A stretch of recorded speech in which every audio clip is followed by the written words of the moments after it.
Olá, bem-vindo aí ao nosso terceiro simulado, terceira oportunidade que a gente teve para poder ver nossas estratégias, ver como é que está aí nossa preparação para o concurso, para o sucesso de vocês. Vamos ao terceiro simulado? Vem comigo!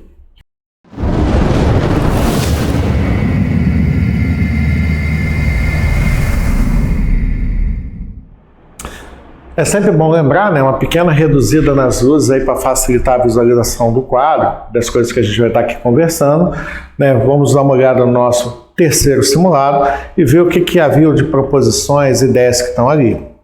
Não vou tirar a marcação das opções de resposta, porque você já tem o gabarito em mãos aí. A questão agora seria apenas a gente ver possibilidades, explicações com relação a cada uma dessas respostas para melhorar, né, a sua percepção dos elementos. E claro, cada simulado, agora nos primeiros até o quinto simulado, ele serve para você montar a sua estratégia de prova.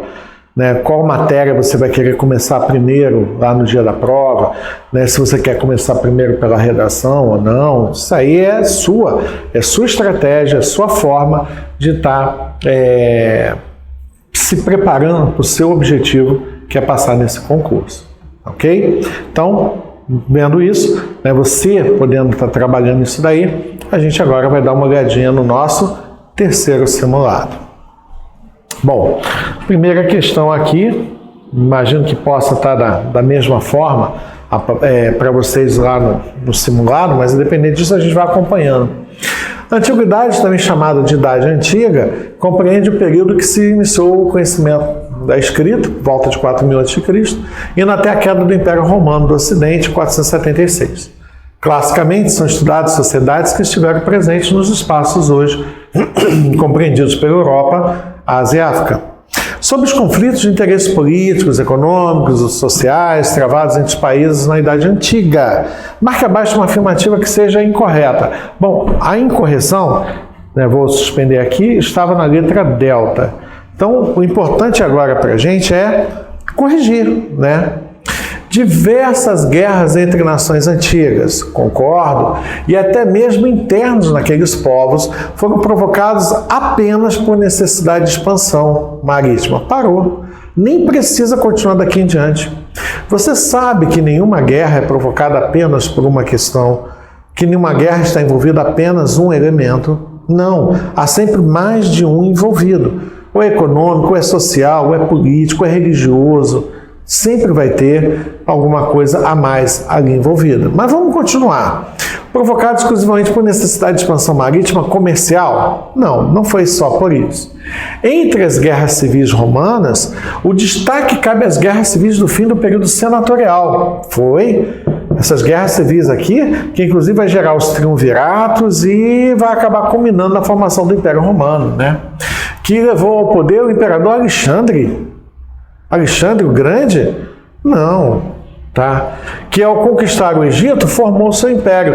Quem vai formar o Império Romano, que vai estar ali no final das guerras civis, né, que vai estar nessas disputas todas, do segundo triunvirato, é Otávio, que inclusive vai ganhar o título de Augusto, Otávio Augusto, ele vai ser o primeiro imperador, né, que vai estar dando início ao processo imperial. E não Alexandre. Alexandre o Grande, ele dá império, ele forma o Império Grego.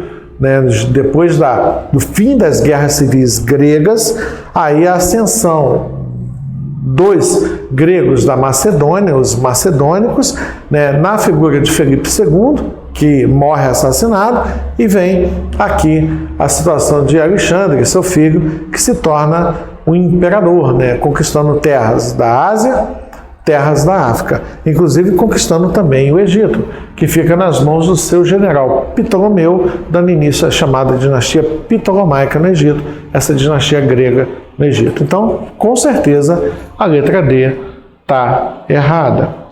Segunda questão desse simulado, do nosso terceiro simulado, as batalhas navais medievais guardaram muita semelhança com as que ocorreram na Idade Antiga. O navio, com baixa capacidade bélica, era um instrumento de transporte do principal elemento combativo nos mares, o soldado embarcado.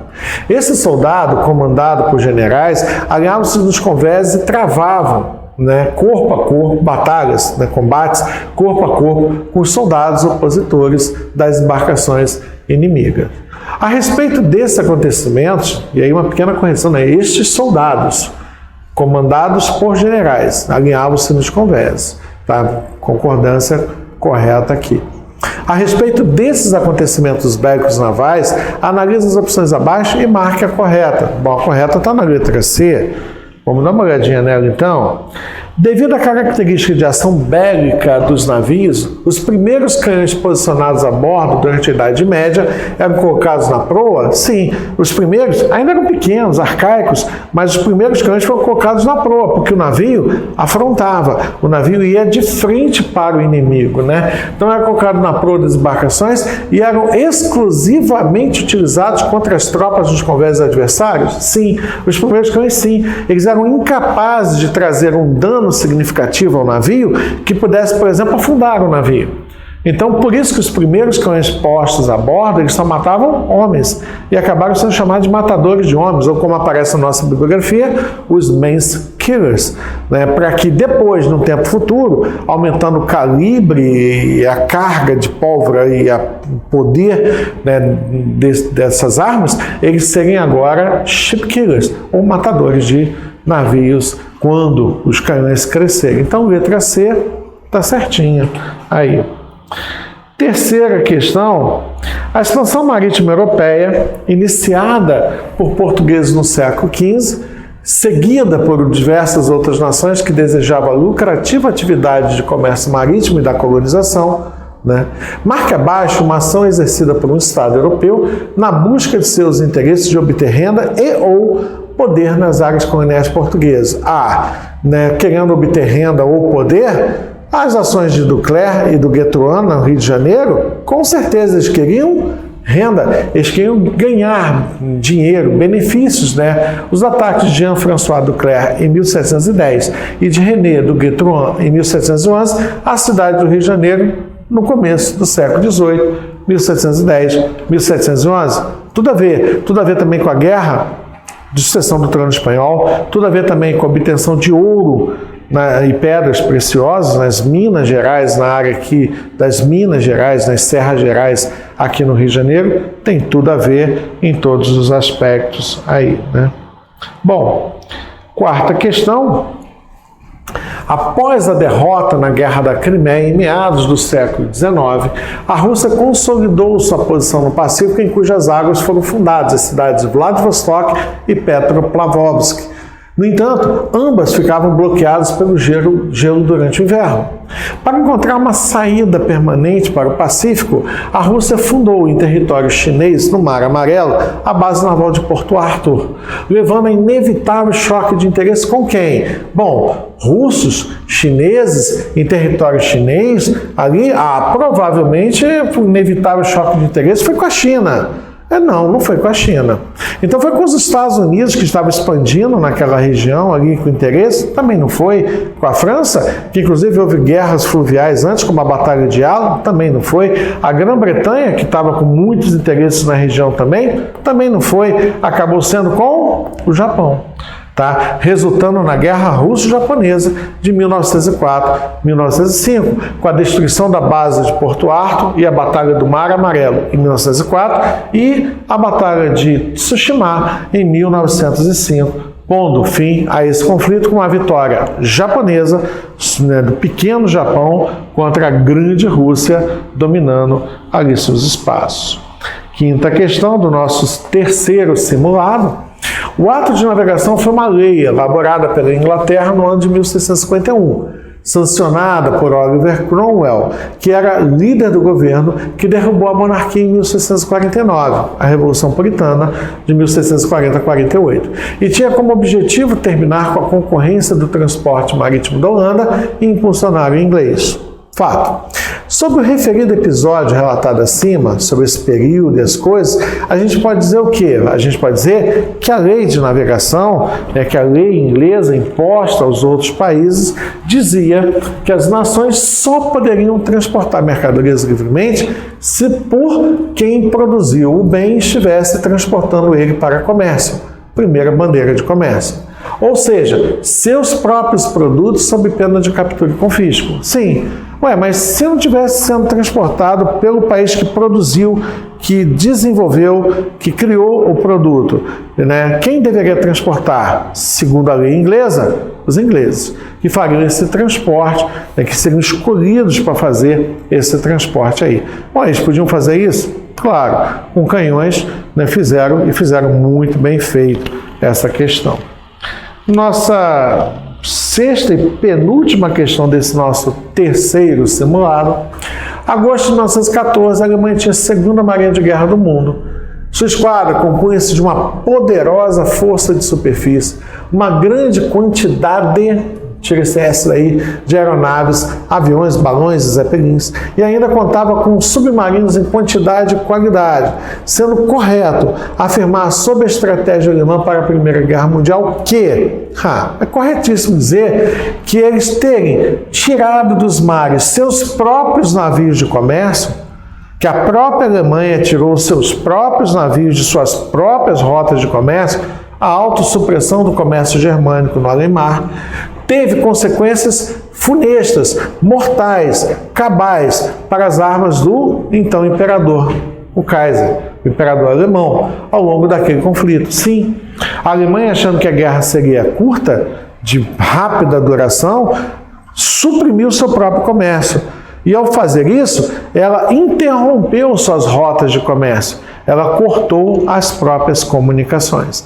E ao fazer isso para uma guerra curta, teria dado certo, mas para uma guerra longa, isso acabou tendo consequências funestas para o imperador, que vai perder a guerra, vai perder o império, vai perder o cargo e por pouco não perde até a própria vida. Claro, depois de ter sido responsável pela morte de milhões de pessoas na Primeira Guerra Mundial. E última questão para a gente aí, desse terceiro simulado. A esquadra espanhola que triunfou sobre os turcos em Lepanto em 1571, com as táticas de Salamine e Actium, lá da Antiguidade, não poderia resistir a uma guerra oceânica contra a Inglaterra no final do século XVI. O momento mais crítico de toda a história da Espanha chegou quando a armada que enviara contra as costas da Inglaterra sofreu irreparável derrota em 1588. 160 navios, 2.600 canhões, 8.000 marinheiros e 22.000 homens de tropa foram vencidos. Veio o desastre, atrás deles as extraordinárias aventuras que afligiram o resto da frota. Tempestades, fome, enfermidades. Menos da metade dos navios conseguiu retornar à Espanha após aquela tragédia. Qual foi a vantagem inglesa sobre a Espanha durante aquela guerra? O que os ingleses tinham melhor do que os espanhóis durante aquela guerra para terem tido um sucesso, até de certa forma fácil, contra a mais poderosa nação daquele século? Sim, a Espanha é a nação mais poderosa do século XVI. E a Inglaterra venceu a Batalha de 1588. O que existia naquela batalha, naquele momento, que fez a diferença? A diferença veio porque os ingleses estavam operando com canhões maiores, de grosso calibre, que faziam um tiro muito mais longo, né, com muito mais efetividade. E com essa artilharia mais capacitada, à distância, engajamento à distância, já resolveu, enquanto os espanhóis queriam as antigas tradições de batalhas no mar, como eles haviam utilizado lá em 1571, né, que seria choque em movimento, o entrechoque de embarcações e a abordagem, com as tropas se degladiando a bordo dos navios. E os ingleses não optaram por esse tipo de engajamento, por esse tipo de ação. Por isso a gente vai ver a letra B, que é a operação da artilharia naval de longo alcance inglesa, foi o diferencial nesse conflito, ok?